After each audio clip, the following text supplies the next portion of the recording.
Joining us now is Labor MP Tanya Plibersek and Liberal Senator Jane Hume. Welcome, ladies. First question to you, Jane. Your government has always said there's lower interest rates under the coalition. So how can the PM now say it's not political?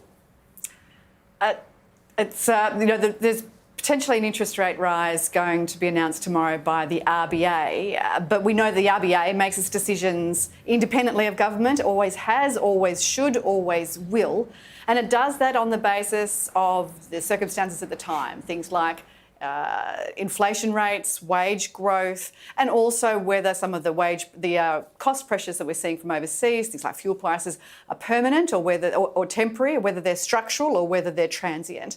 And that's what the RBA will consider when it makes its decisions tomorrow. The interest rate is coming off historical lows, a 0.1% cash rate. I should just remind Anthony Albanese of that, a 0.1% cash rate is an historical low. We've never seen interest rates quite so low. That was a COVID response by the RBA. It was made to encourage people to borrow when they needed to. But now, as we move out of as we recover from COVID and the economy moves on, it's time for interest rates to respond and to normalise. We expected them to normalise. Tanya, there's now predictions that we could get an interest rate rise every month between now and Christmas. The Daily Telegraph's reporting that tomorrow. So if you win in 3 weeks' time, there's nothing you can do about that, and you're going to cop the blame, aren't you? Well, we know for sure that interest rates will go up, whether it's tomorrow or next month. And what you see from Scott Morrison once again is he's very happy to take credit if there's a good number in the economy, but he runs a mile from responsibility if there's a bad number.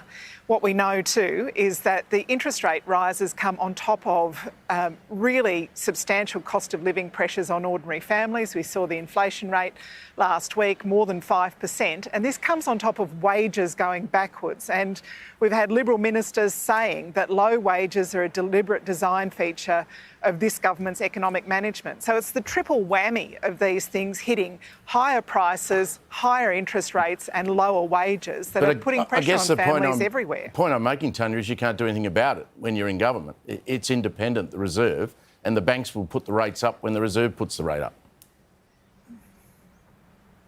Yeah, we can run an efficient and productive economy, and this government has actually taxed more, borrowed more and spent more than any government in the history of Australia and delivered less for it. So we need to make sure that when we're investing in our economy, that is a productive investment. We're investing, for example, in education and increasing the productivity of our businesses to make sure that the economy is growing strongly.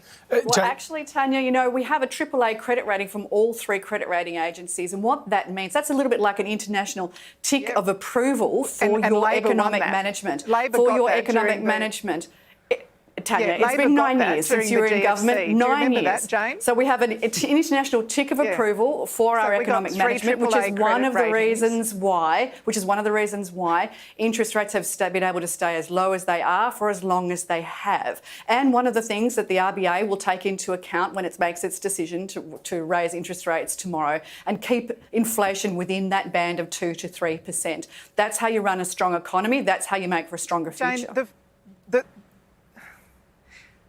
those AAA credit ratings were won for the first time by Labor when we were last in government. 3 AAA credit ratings won for the first time by Labor, never under the Liberals. Tanya, we've just had a global recession and a global pandemic, and yet we've come out the other side with a strong economy.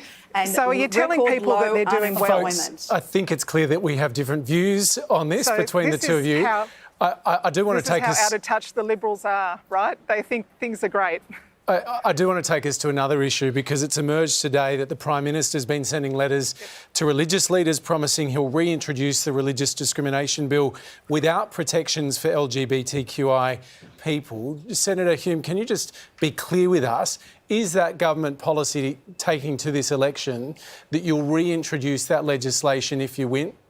We were committed to introducing religious discrimination to make sure that people of faith could practice their faith but that's, without sorry, Senator, that's not my question. Is it your policy going to this election that you'll introduce that legislation if you win? That's what the Prime Minister has said. And without any provisions to safeguard for young gay, lesbian, trans students?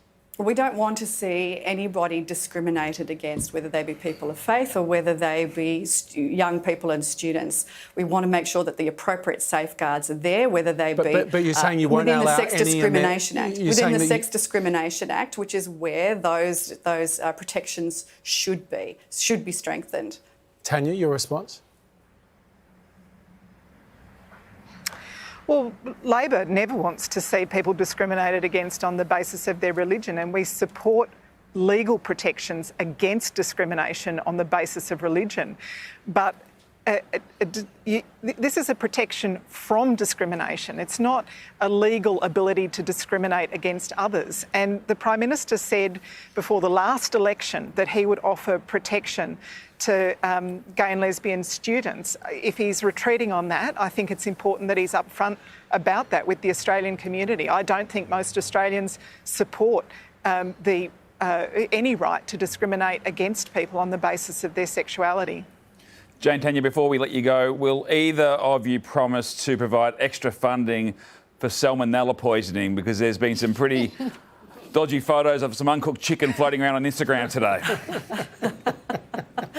I promise you I won't cook a curry that looks like that. I think it's very important we have high food standards.